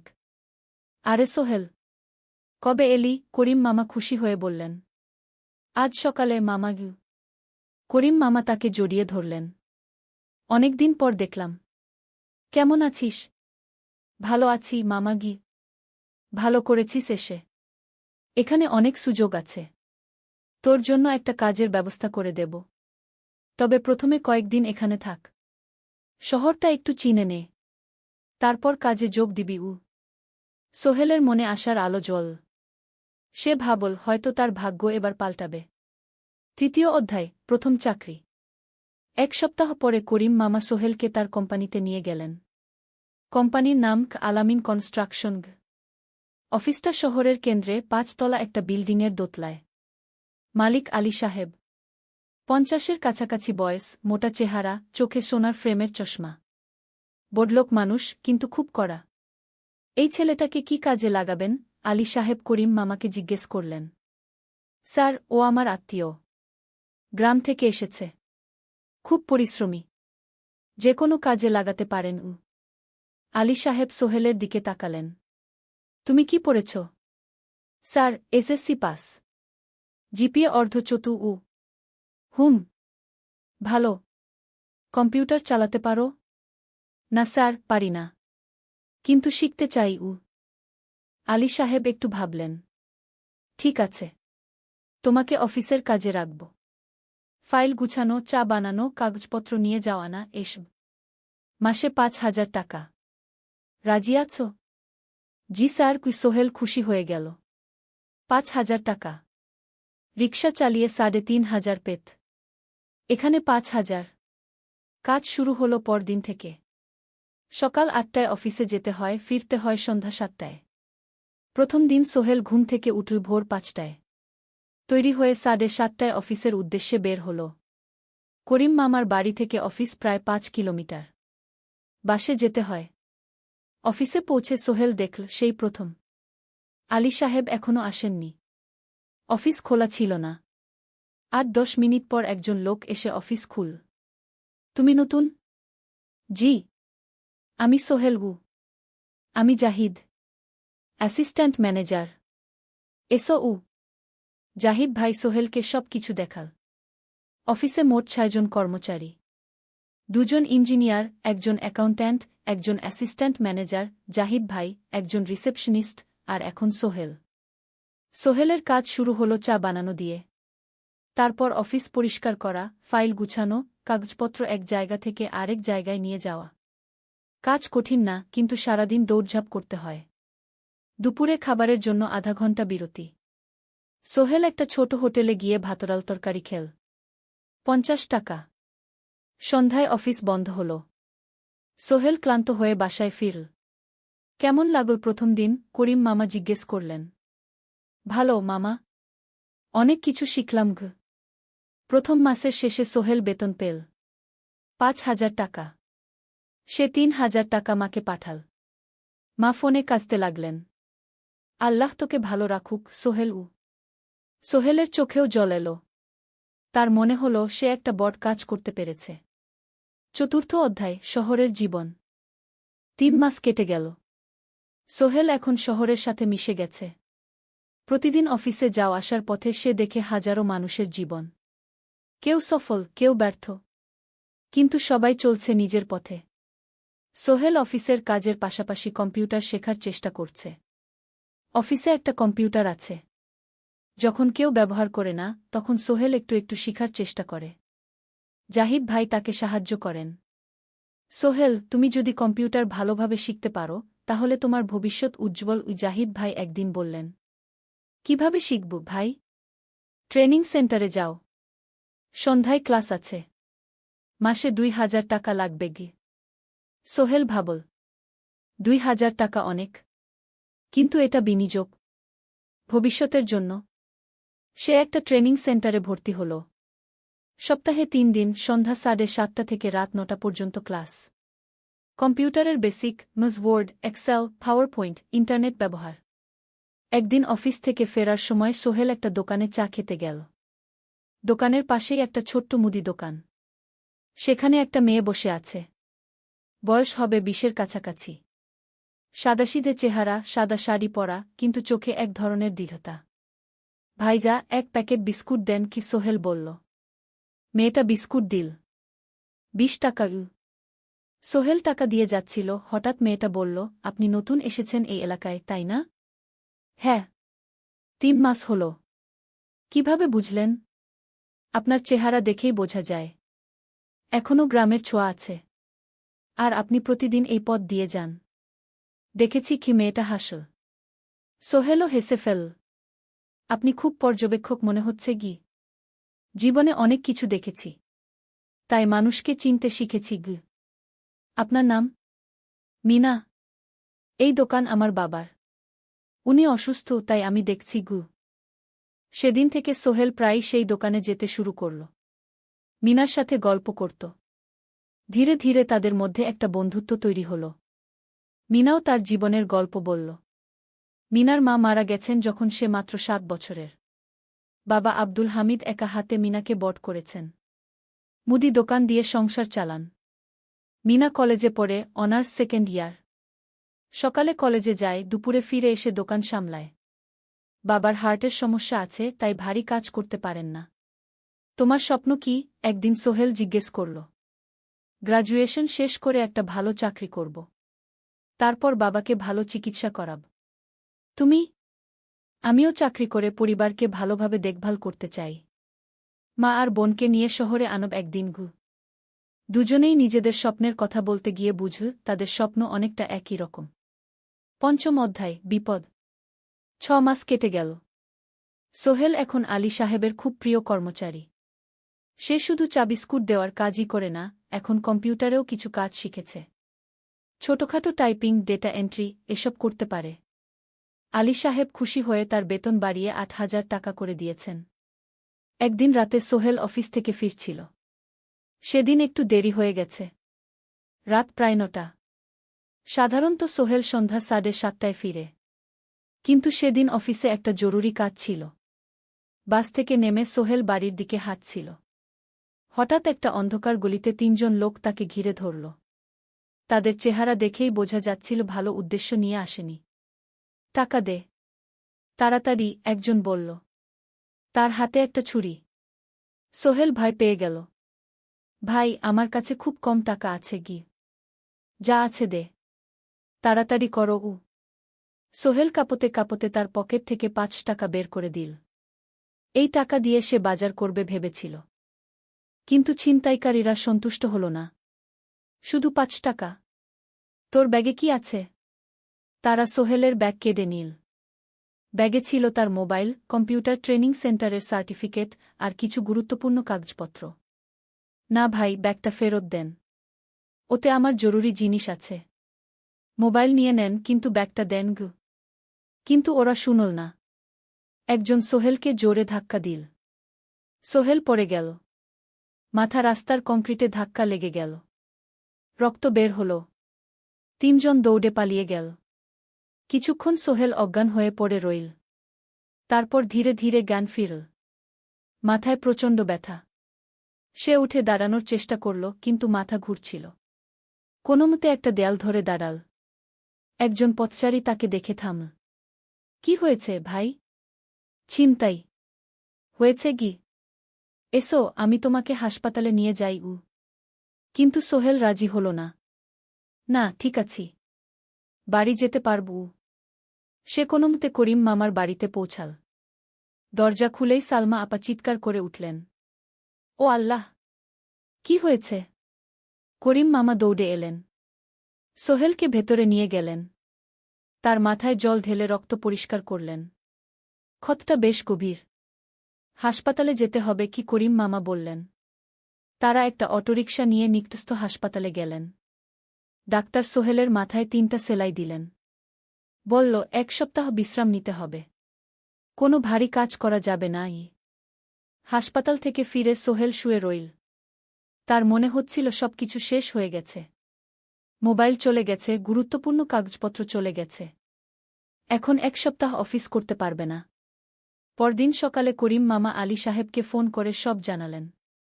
আলী সাহেব বললেন, ঠিক আছে, সোহেল ভালো হয়ে এলে আসবে, চিন্তার কিছু নেই গি। মিনা যখন এই খবর শুনল, সে সন্ধ্যায় সোহেলকে দেখতে এল করিম মামার বাড়িতে। সাথে এনেছিল কিছু ফল। কি হয়েছিল? মিনা চিন্তিত গলায় জিজ্ঞেস করল। সোহেল সব বলল। মিনা রেগে গেল।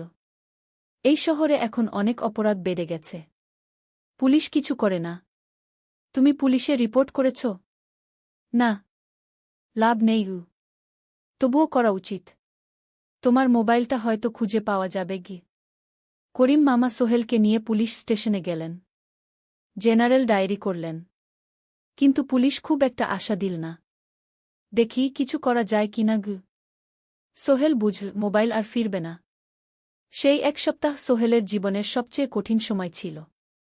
সে শুধু শারীরিকভাবেই ক্ষতিগ্রস্ত হয়নি, মানসিকভাবেও ভেঙে পড়েছিল। প্রতিরাতে দুঃস্বপ্ন দেখত। সেই 3জন ছিনতাইকারীর মুখ ভুলতে পারছিল না। মিনা প্রায় প্রতিদিন আসত। তাকে সাহস দিত। তুমি হাল ছেড়ো না সোহেল। জীবনে এরকম খারাপ সময় আসে, কিন্তু এটা কাটিয়ে ওঠাই হলো আসল বীরত্ব। সোহেলের মা গ্রাম থেকে ফোন করতেন। করিম মামার মোবাইল থেকে। তুই ভালো আছিস তো? সোহেল মাকে সব সত্যি বলেনি। শুধু বলেছে, হ্যাঁ মা, ভালো আছি। একটু জ্বর হয়েছিল। এখন ভালো। 1 সপ্তাহ পর সোহেল আবার অফিসে গেল। আলী সাহেব তাকে দেখে খুশি হলেন। কেমন আছো? ভালো আছি স্যার। ঠিক আছে, তবে প্রথম কয়েকদিন হালকা কাজ করবে গু। সোহেল আবার কাজে মন দিল। কিন্তু একটা জিনিস তাকে খুব কষ্ট দিচ্ছিল, তার মোবাইল নেই। মায়ের সাথে কথা বলতে পারছে না নিয়মিত। করিম মামার মোবাইল চাইতে সংকোচ লাগে। একদিন জাহিদ ভাই তাকে ডাকলেন। সোহেল, আমার একটা পুরনো মোবাইল আছে, তুমি ব্যবহার করো? না ভাই, আমি নাও, আমার কাজে লাগছে না, তুমি রাখো গু। সোহেল কৃতজ্ঞতায় প্রায় কেঁদে ফেল। ধন্যবাদ ভাই। মোবাইল পেয়ে সোহেল প্রথমেই মাকে ফোন করল। মা খুব খুশি হলেন। এতদিন ফোন করিসনি কেন? মা, মোবাইলটা নষ্ট হয়ে গিয়েছিল, নতুন নিয়েছি। মায়ের গলায় স্বস্তি ফুটে উঠল। 6ষ্ঠ অধ্যায়, নতুন সুযোগ। আরও 3 মাস কেটে গেল। সোহেল পুরোপুরি সুস্থ হয়ে গেছে। তার জীবন আবার স্বাভাবিক হয়ে এসেছে। সে এখন কম্পিউটার ট্রেনিং শেষ করেছে, সার্টিফিকেট পেয়েছে। কিন্তু একটা ঘটনা তার জীবনে বড় পরিবর্তন নিয়ে এলো। একদিন সকালে আলী সাহেব তাকে ডাকলেন। সোহেল, বসো। সোহেল বসল। মনে একটু ভয় লাগছিল। আলী সাহেব কি তাকে বকবেন? সোহেল, তুমি তো এখন কম্পিউটার চালাতে পারো? জি স্যার, একটু একটু শিখেছি। ভালো। আমি তোমার কাজ দেখছি। তুমি খুব পরিশ্রমী আর সৎ। আমাদের কোম্পানিতে এরকম মানুষের দরকার। সোহেল কিছু বুঝতে পারছিল না। আমি তোমাকে একটা সুযোগ দিতে চাই। আমাদের কোম্পানি একটা ট্রেনিং প্রোগ্রাম চালু করছে নতুন কর্মচারীদের জন্য। 6 মাসের কোর্স। কম্পিউটার অ্যাকাউন্টিং, ভবন নির্মাণের হিসাব নিকাশ, প্রজেক্ট ম্যানেজমেন্ট সব শিখবে। কোম্পানি সব খরচ দেবে। ট্রেনিংয়ের সময় তোমার বেতনও চলবে। রাজি আছো? সোহেল বিশ্বাস করতে পারছিল না। স্যার, সত্যি? আমাকে এত বড় সুযোগ দিচ্ছেন? হ্যাঁ। তুমি ভালো ছেলে, পরিশ্রমী। আমি তোমাকে এগিয়ে দিতে চাই। ভবিষ্যতে তুমি এই কোম্পানির একজন গুরুত্বপূর্ণ কর্মচারী হবে। সোহেল কৃতজ্ঞতায় প্রায় কেঁদে ফেল। ধন্যবাদ স্যার। আমি কঠোর পরিশ্রম করব। আমি জানি। সেদিন সন্ধ্যায় সোহেল মিনার দোকানে গেল। মিনাকে খবরটা দিল। মিনা খুব খুশি হল। তার চোখে জল এসে গেল। তুমি পারবে সোহেল। আমি জানি। সোহেল তার মা আর বোনকেও ফোন করে খবরটা দিল। মা কাঁদতে লাগলেন। তোর বাবা বেঁচে থাকলে কত খুশি হতো। ট্রেনিং শুরু হলো পরের মাস থেকে। প্রতিদিন সকালে 3 ঘন্টা ক্লাস, তারপর বাকি সময় অফিসের কাজ। ক্লাসে 5 জন নতুন কর্মচারী। সবাই তরুণ, উৎসাহী। শিক্ষক ছিলেন একজন অভিজ্ঞ ইঞ্জিনিয়ার। নাম রহিম স্যার। তিনি খুব ভালোভাবে সব কিছু বুঝাতেন। কম্পিউটার অ্যাকাউন্টিং, এক্সেলে জটিল ক্যালকুলেশন, প্রজেক্টের বাজেট তৈরি, সময় ব্যবস্থাপনা সব। সোহেল পুরো মনোযোগ দিয়ে শিখতে লাগল। সন্ধ্যায় বাড়ি ফিরে প্র্যাকটিস করত। করিম মামার ছেলের কাছ থেকে একটা ল্যাপটপ ধার নিত কখনো কখনো। 6 মাস পরে ট্রেনিং শেষ হল। সবাই সার্টিফিকেট পেল। আলী সাহেব একটা অনুষ্ঠান করলেন। সোহেল সেরা পারফর্মার হিসেবে একটা বিশেষ পুরস্কার পেল, 5,000 টাকা বোনাস। আলী সাহেব ঘোষণা করলেন, সোহেল, আজ থেকে তুমি আমাদের জুনিয়র অ্যাকাউন্ট অ্যাসিস্ট্যান্ট। তোমার বেতন 15,000 টাকা। সোহেল অবাক হয়ে গেল। 8,000 থেকে 15,000, প্রায় দ্বিগুণ। সেদিন রাতে সোহেল ঘুমাতেই পারল না। খুশিতে, উত্তেজনায় তার চোখে ঘুম নেই। সে ভাবল তার জীবন কিভাবে বদলে যাচ্ছে। 2 বছর আগে যে রিকশা চালাত, আজ সে একটা নামকরা কোম্পানির অ্যাকাউন্ট অ্যাসিস্ট্যান্ট। 7ম অধ্যায়, প্রেম ও প্রস্তাব। 1.5 বছর হয়ে গেল সোহেলের চট্টগ্রাম আসার। সে এখন একজন সফল যুবক। তার মা গ্রামে খুব খুশি। প্রতি মাসে সোহেল 10,000 টাকা পাঠায়। ছোট বোন ঋতু এখন কলেজে ভর্তি হয়েছে সোহেলের পাঠানো টাকায়। মায়ের চিকিৎসাও ভালোভাবে হচ্ছে। মিনার সাথে সোহেলের সম্পর্ক এখন আর শুধু বন্ধুত্ব নয়। দুজন দুজনকে ভালোবাসে। কিন্তু কেউ কাউকে সরাসরি বলার সাহস পায়নি। প্রতিদিন দেখা হয়, গল্প হয়, কিন্তু সেই একটা কথা বলা হয়ে ওঠে না। একদিন শুক্রবার ছুটির দিন। সোহেল মিনাকে বলল, আজ কি একটু ঘুরতে যাবে? কোথায়? পতেঙ্গা বিচ। তুমি কি কখনো গেছ? না। কিন্তু আমার দোকান। শুক্রবার। তোমার বাবা সামলাবে। মিনা রাজি হয়ে গেল। দুপুরে দুজনে বাস নিয়ে পতেঙ্গা গেল। সমুদ্র দেখে মিনা অবাক হয়ে গেল। কি সুন্দর! দুজনে বালিতে বসল। ঢেউয়ের শব্দ শুনতে শুনতে গল্প করছিল। হঠাৎ সোহেল বলল, মিনা, তোমার সাথে কিছু বলার ছিল। বলো। সোহেল একটা লম্বা শ্বাস নিল। তুমি জানো, আমি তোমাকে ভালোবাসি। মিনা হাসল। তার চোখ ভিজে গেল। জানি। আমিও তোমাকে ভালোবাসি সোহেল। সোহেল অবাক হয়ে গেল। সত্যি? হ্যাঁ। অনেকদিন ধরেই জানি। তুমি আমার জীবনে এসে সব কিছু বদলে দিয়েছ। তোমার সাথে থাকলে আমার মনে হয় আমি যে কোনো কিছু করতে পারব। দুজনে কিছুক্ষণ চুপ করে বসে রইল। সমুদ্রের ঢেউ এসে পায়ে লাগছিল। সূর্য পশ্চিমে ঢলে পড়ছে। আকাশ লালকুমলা হয়ে গেছে। কিন্তু আমার বাবার সাথে কথা বলতে হবে, কি মিনা বলল। আমি তৈরি। যখন বলবে তখন বলব। পরের সপ্তাহে সোহেল মিনার বাবার সাথে কথা বলল। আব্দুল হামিদ সাহেব প্রথমে একটু দ্বিধা করলেন। তুমি কোনো পরিবারের ছেলে? তোমার বাবা কি করতেন? সোহেল সব সত্যি বলল। তার বাবা ছিলেন স্কুল শিক্ষক। মারা গেছেন 10 বছর আগে। মা গ্রামে থাকেন। ছোট বোন কলেজে পড়ে। তুমি নিজে কি করো? আমি আলামিন কনস্ট্রাকশন কোম্পানিতে জুনিয়র অ্যাকাউন্ট অ্যাসিস্ট্যান্ট। মাসে 15,000 টাকা বেতন। আব্দুল হামিদ সাহেব ভাবলেন। তারপর বললেন, দেখো, মিনা আমার একমাত্র সন্তান। তার মা নেই। আমি একা তাকে বড় করেছি। আমি চাই মিনা একজন ভালো ছেলের সাথে বিয়ে হোক। তুমি দেখতে ভালো ছেলে মনে হচ্ছে। কিন্তু আমাকে তোমার মায়ের সাথে দেখা করতে হবে। তোমার পরিবারকে জানতে হবে।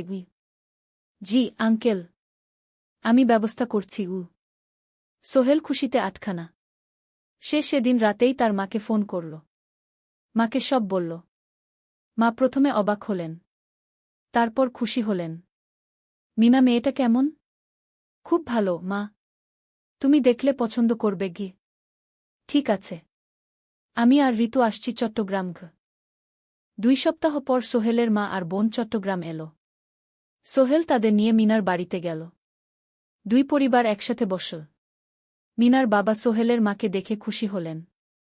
সোহেলের মা সহজ সরল ভদ্রমহিলা। আপনার ছেলে খুব ভালো। মিনা তাকে পছন্দ করে। আমিও রাজি। আব্দুল হামিদ সাহেব বললেন। আমার সোহেল সৎ ছেলে। মিনাকে খুব ভালোবাসে। আমি জানি ও মিনাকে সুখে রাখবে। কি সোহেলের মা বললেন। বিয়ের তারিখ ঠিক হল 3 মাস পর। এই 3 মাসে সোহেল যথেষ্ট টাকা জমাবে। বিয়ে হবে সাদামাটা কিন্তু সুন্দর। 8ম অধ্যায়, নতুন পথ। 3 মাস কেটে গেল দ্রুত। সোহেল প্রতিদিন কঠোর পরিশ্রম করছিল। অফিসে তার কাজের প্রশংসা হচ্ছে। আলী সাহেব তাকে এখন ছোটখাটো প্রজেক্টের হিসাব দেখতে দিচ্ছেন। সোহেল তার সঞ্চিত টাকা দিয়ে বিয়ের আয়োজন করল। বিয়ে হল মিনার বাড়ির কাছের একটা কমিউনিটি সেন্টারে। খুব বেশি লোক আসেনি। 2 পরিবারের আত্মীয় স্বজন আর অফিসের কয়েকজন সহকর্মী। কিন্তু অনুষ্ঠান ছিল খুব সুন্দর। সোহেল যখন মিনাকে বিয়ের পোশাকে দেখল, তার মনে হল পৃথিবীর সবচেয়ে সুন্দর মেয়ে সে। লাল শাড়ি পরা, মুখে হালকা মেকআপ, কিন্তু তার স্বাভাবিক সৌন্দর্য ছিল আসল। বিয়ের পর সোহেল একটা ছোট্ট ফ্ল্যাট ভাড়া নিল। 2 রুমের ফ্ল্যাট, মাসে ভাড়া 5,000 টাকা। মিনা এখনও তার পড়াশোনা চালিয়ে যাচ্ছে। আরও 1 বছর বাকি গ্র্যাজুয়েশন শেষ হতে। সোহেলের মা আর বোন গ্রামে ফিরে গেল। মা বলে গেলেন, সোহেল, মিনাকে ভালো রাখিস। মেয়েরা অনেক ত্যাগ করে সংসার করতে। জানি মা। নতুন জীবন শুরু হল। সোহেল সকালে অফিসে যায়, সন্ধ্যায় ফেরে। মিনা সকালে কলেজে যায়, দুপুরে ফিরে রান্না করে, ঘর গোছায়। সন্ধ্যায় দুজনে একসাথে বসে পড়াশোনা করে, গল্প করে, টিভি দেখে। জীবন সুন্দর ছিল। কিন্তু চ্যালেঞ্জও ছিল। মাসিক খরচ, ভাড়া 5,000, বাজার 3,000, বিদ্যুৎ গ্যাস 1,000, মায়ের জন্য 5,000, মিনার কলেজের খরচ 1,200। মোট প্রায় 14,000 টাকা। বাঁচত মাত্র 1,000 খানেক। কিন্তু সোহেল হাল ছাড়ল না। সে সন্ধ্যায় একটা কম্পিউটার ট্রেনিং সেন্টারে পার্ট টাইম পড়ানো শুরু করল। সপ্তাহে 3 দিন 2 ঘন্টা করে। এতে মাসে আরও 3,000 টাকা আসতে লাগল। মিনাও বসে থাকল না। সে বাড়িতে বসে কয়েকজন স্কুলের ছাত্রছাত্রীকে টিউশন পড়াতে শুরু করল। মাসে 2,000 টাকা আয়। এভাবে কেটে গেল 6 মাস। দুজন মিলে পরিবার চালাচ্ছে, স্বপ্ন দেখছে। একদিন সোহেল বলল, মিনা, আমি একটা নতুন স্বপ্ন দেখছি। কি? আমি নিজে একটা ছোট্ট কনস্ট্রাকশন কোম্পানি খুলতে চাই। ছোট ছোট প্রজেক্ট নেব। বাড়ি মেরামত, ছোট বিল্ডিং বানানো, এসব। তোমার কি যথেষ্ট অভিজ্ঞতা আছে? আছে। আমি 2 বছর ধরে এই কাজের সাথে জড়িত। অনেক কিছু শিখেছি। আর আলী সাহেবও আমাকে সাহায্য করবেন। কিন্তু টাকা কোথায়? কোম্পানি খুলতে তো অনেক টাকা লাগবে। আমি জমাচ্ছি। আরও 1 বছর কাজ করব। তারপর চেষ্টা করব। মিনা তাকে সমর্থন দিল। তুমি পারবে। তোমার মধ্যে সেই শক্তি আছে। 9ম অধ্যায়, চ্যালেঞ্জের সময়। কিন্তু ভাগ্য সবসময় অনুকূলে থাকে না। সোহেল যখন স্বপ্ন দেখছিল নিজের কোম্পানি খোলার, তখনই একটা বড় সমস্যা এলো। আলী সাহেবের কোম্পানি একটা বড় প্রজেক্ট পেয়েছিল। একটা 10তলা বিল্ডিং বানানোর কাজ। কিন্তু প্রজেক্টের প্রধান ইনভেস্টর হঠাৎ পালিয়ে গেল। তিনি কোম্পানির কাছ থেকে প্রায় 50 লাখ টাকা নিয়ে গেছেন, কিন্তু কাজ শেষ হয়নি। কোম্পানি বড় ক্ষতির মুখে পড়ল। আলী সাহেব অনেক কর্মচারীকে ছাঁটাই করতে বাধ্য হলেন। প্রায় 10 জনকে চাকরি থেকে বাদ দিলেন। বাকিদের বেতন কমাতে হল। সোহেলকে আলী সাহেব ডেকে বললেন, সোহেল, আমি তোমাকে রাখতে চাই। তুমি বিশ্বস্ত কর্মচারী।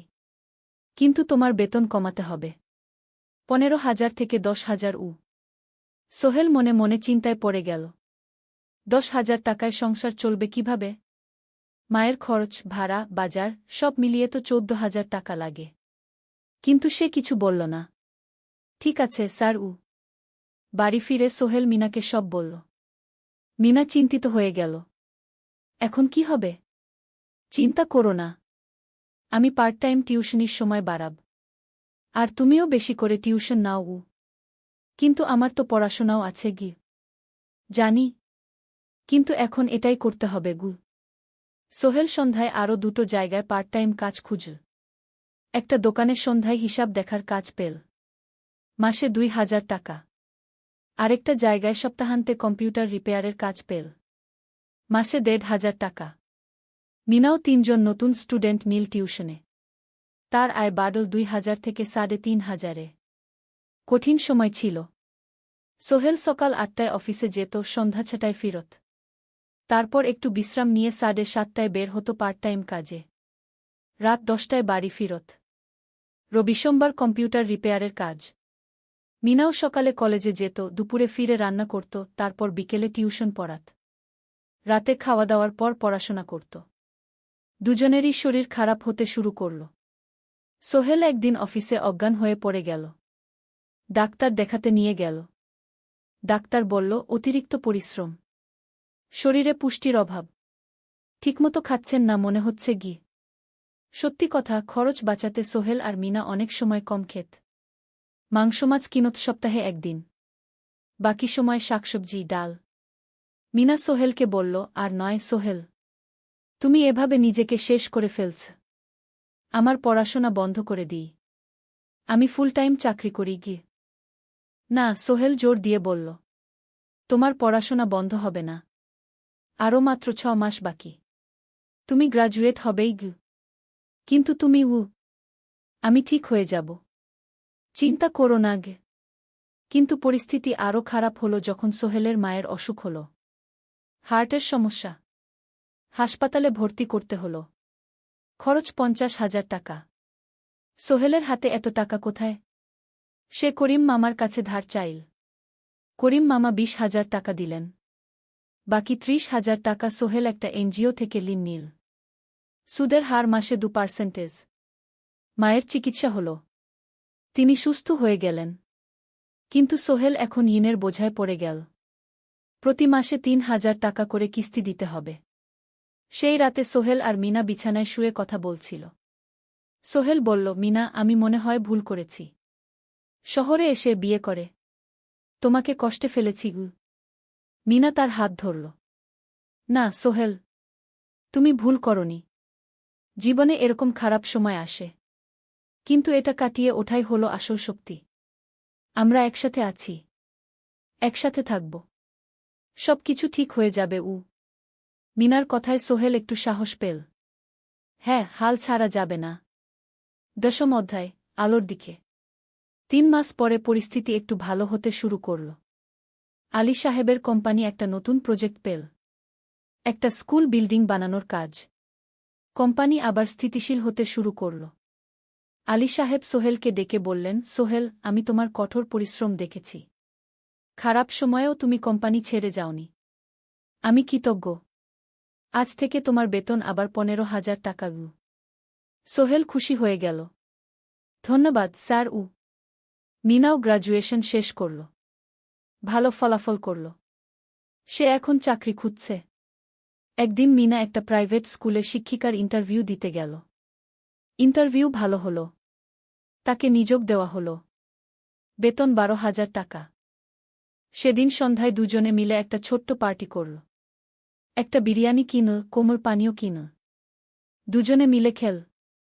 আমরা পেরেছি, মিনা বলল। হ্যাঁ, আমরা পেরেছি গু। এখন দুজনের মিলিয়ে আয় ২৭,০০০ টাকা। খরচ চালানোর পর প্রায় ১০,০০০ টাকা বাঁচে। সোহেল এই টাকা দিয়ে লোন শোধ করতে শুরু করল। পার্ট টাইম কাজগুলো ছেড়ে দিল। শরীরের যত্ন নেওয়া শুরু করল। আরও ৬ মাস পরে সোহেলের কাছে একটা বড় সুযোগ এল। আলী সাহেব একদিন তাকে ডাকলেন।